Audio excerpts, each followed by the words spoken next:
जिस पाकिस्तान को हम बुज़दिल, छोटा, भिखारी, अमेरिका का दास कहते हैं, वो पाकिस्तान का खेल गया सर। ये पाकिस्तान की सफलता भारत के लिए बड़ी चिंता की बात। चिंता की बात यह क्योंकि जिस तरह से पाकिस्तान अब उभरा है कूटनीतिक तौर पे, पाकिस्तान इसका पूरा फायदा उठाए। कोई आर्थिक तौर पे जीता वो था रूस, और अगर कोई कूटनीतिक तौर पे जीता वो था पाकिस्तान। दुनिया में कई देश थे जिसके पास अमेरिका और ईरान जा सकते थे मध्यस्थता करवाने के लिए। ये गए किसके पास? पाकिस्तान के पास। क्यों गए? क्योंकि दोनों देशों को पाकिस्तान पे भरोसा था। वो ट्रंप को भारत नजर नहीं आया, या भारत ने ऐसी हरकतें की कि ट्रंप को विश्वास नहीं हुआ कि भारत को लिया जाए और पाकिस्तान को इसका श्रेय सेहरा बंधवा दिया। तो पाकिस्तान ने अपने जो उसका जियोपॉलिटिकल लोकेशन है उसको बड़े दिमाग से इस्तेमाल किया। तीनों महाशक्तियों की गुड बुक्स उसने, जितने दुनिया के 195 देश हैं उसमें उसने सब में देखा किस पे वो सबसे ज्यादा भरोसा कर सकता है। उसे पाकिस्तान देखा और युद्ध विराम पाकिस्तान ने करवा दिया। वो अमेरिका से और हथियार लेगा और पैसे लेगा और ऋण लेगा। रूस, चीन पाकिस्तान को अब ज्यादा समर्थन करेंगे। और जिस तरह से मैंने कई बार आपके शो पे आंकलन किया है कि 2030 के बाद कभी भी चीन और पाकिस्तान हम पे टू फ्रंट वॉर करेंगे। जी हाँ नाजरीन, जिस तरह पाकिस्तान ने इस जंग में जो है वो एक किरदार अदा किया और दोनों मुल्कों को, ईरान और अमेरिका को, बड़ी ही कोशिशों के साथ मुज़ाकरात की मेज़ पे लेके आए। तो इसी चीज़ को देखते हुए जो भारतीय रिटायर्ड जर्नलिस्ट हैं वो, उनका जो तजिया है वो आपके सामने है। किस तरह उन्होंने इस चीज़ का इतराफ़ किया कि जो किरदार पाकिस्तान ने अदा किया वो भारत को करना चाहिए था, और अब इस चीज़ का जो फ़ायदा है वो पाकिस्तान उठाएगा।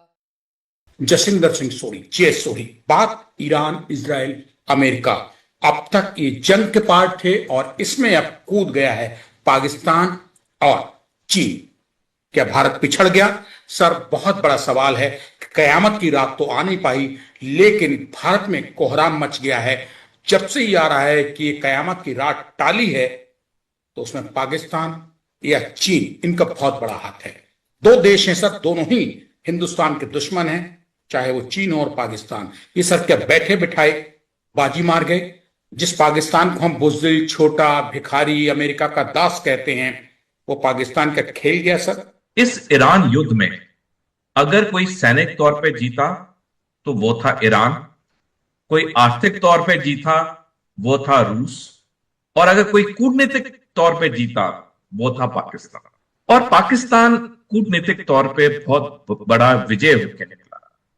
देखिए, चाहे कोई कुछ भी कह ले, जब दो देश की लड़ाई या दो इंसानों की लड़ाई आपस में होती है तो मध्यस्थता करने के लिए कई लोग या कई देश आगे आते हैं। ये दुनिया का नियम है, दुनिया की प्रक्रिया है। और किस देशों को मध्यस्थता करने की अनुमति दोनों लड़ने वाले देश या दोनों लड़ने वाले आदमी देते हैं? वो उस देश को देते हैं जिन पे उन्हें सबसे ज्यादा भरोसा होता है। दुनिया में कई देश थे जिसके पास अमेरिका और ईरान जा सकते थे मध्यस्थता करवाने के लिए।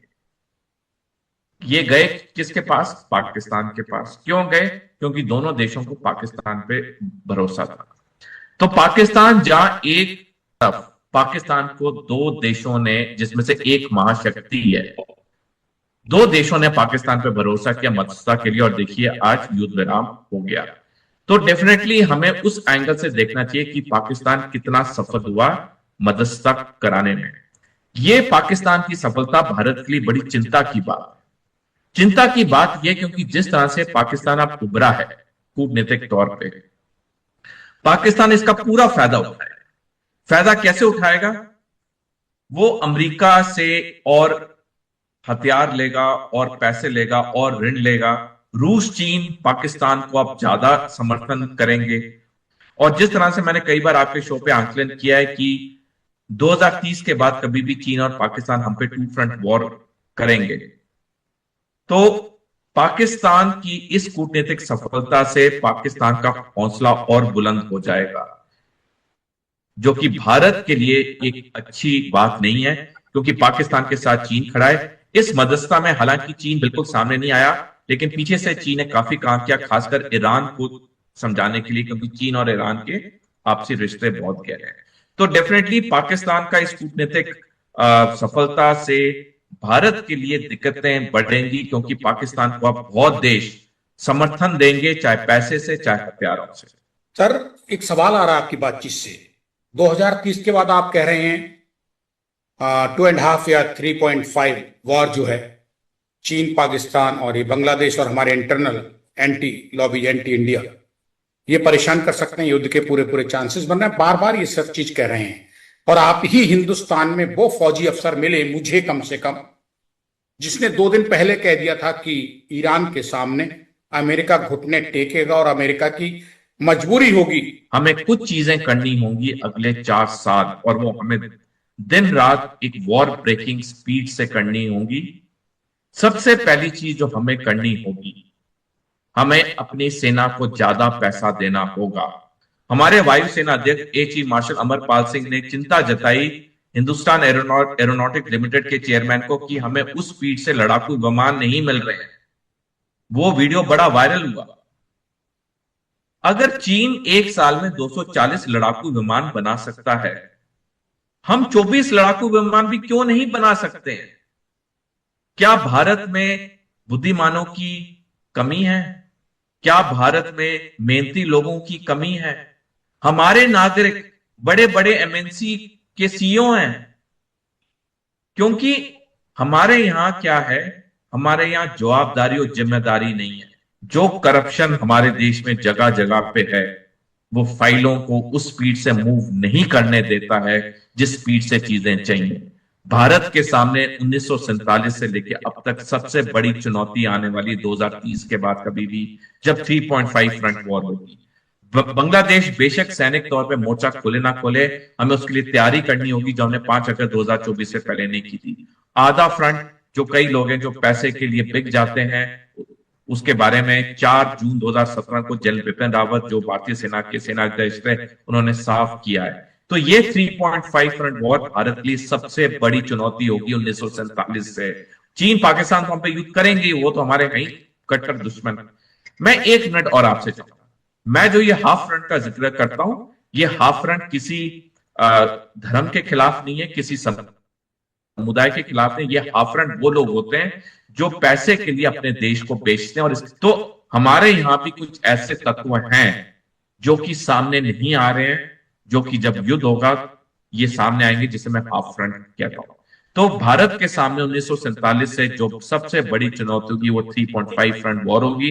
वो पाकिस्तान विदेश नीति, कूटनीति, अंतर्राष्ट्रीय सैन्य रक्षा नीति के नजरिए से फिलहाल ईरान, इजराइल, अमेरिका की जंग में घर बैठे अपनी छत पे ताली बजा के जीत गया है और भारत पिछड़ गया है, भारत चूक गया है, ऐसा सीधे तौर पे कहा जाए कम शब्दों में। आप सहमत हैं या नहीं? जब युद्ध हुआ, हमने थोड़े दिनों बाद अपना स्टेटमेंट जारी किया, जब पूरी दुनिया ईरान के साथ खड़ी हो गई, जब ईरान के स्कूल में 185 लड़कियों की मौत हुई, उसका ट्वीट हमने थोड़े दिनों बाद किया। जब ईरान के युद्ध पोत को श्रीलंका के पास डुबाया गया, जो भारत में आया था नौसैनिक अभ्यास के लिए, हमने उस पर आपत्ति नहीं जताई, क्योंकि वो तो हमारा मेहमान था। जब तक वो ईरान नहीं पहुंचता, वो तो हमारा मेहमान था।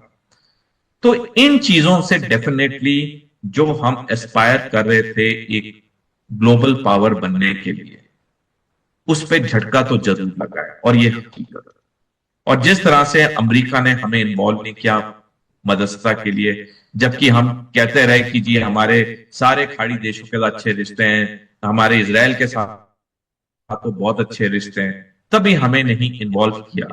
तो ये तो एक झटका तो हमारे लिए है ही।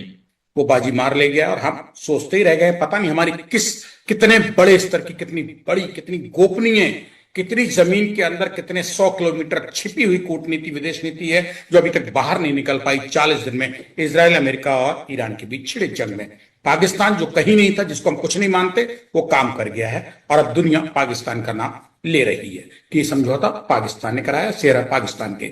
क्या सर पाकिस्तान अपने दम पे, अपने बलबूते इतना वजनदार हो गया दुनिया का देश, जो अमेरिका के राष्ट्रपति ट्रंप, मोदी जी भारत के प्रधानमंत्री के साथ दोस्ती उनकी है, दांत काटे, बहुत अच्छा प्यार मोहब्बत, आना जाना, उठना बैठना, वो ट्रंप को भारत नजर नहीं आया? या भारत ने ऐसी हरकतें की कि ट्रंप को विश्वास नहीं हुआ कि भारत को लिया जाए और पाकिस्तान को इसका सेहरा बंधवा दिया।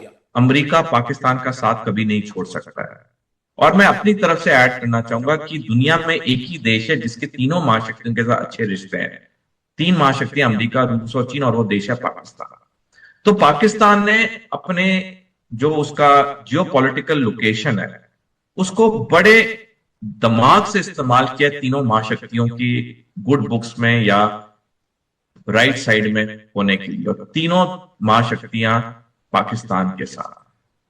तो जहां तक पाकिस्तान की बात है, मैं कहूंगा कि पाकिस्तान की सफल नीति है कि वो तीनों महाशक्तियों के साथ है, लेकिन उसे तीनों महाशक्तियों का समर्थन है। उसे जब जब पैसा चाहिए होता है उसे पैसा मिल जाता है। पर्दों के पीछे छुप के ईरान के साथ पूरी बातचीत की, ईरान को बातचीत के लिए मनाया, क्योंकि ईरान तो बातचीत के लिए तैयार नहीं था, कि उसे पता था युद्ध वो जीत रहा है, पलड़ा पूरा ईरान की तरफ है। जैसे मैंने कई बार आपके शो में कहा, ईरान के पास दो सबसे बड़े एडवांटेज थे, टेरेन का और टाइम का, ज्योग्राफी का और समय का।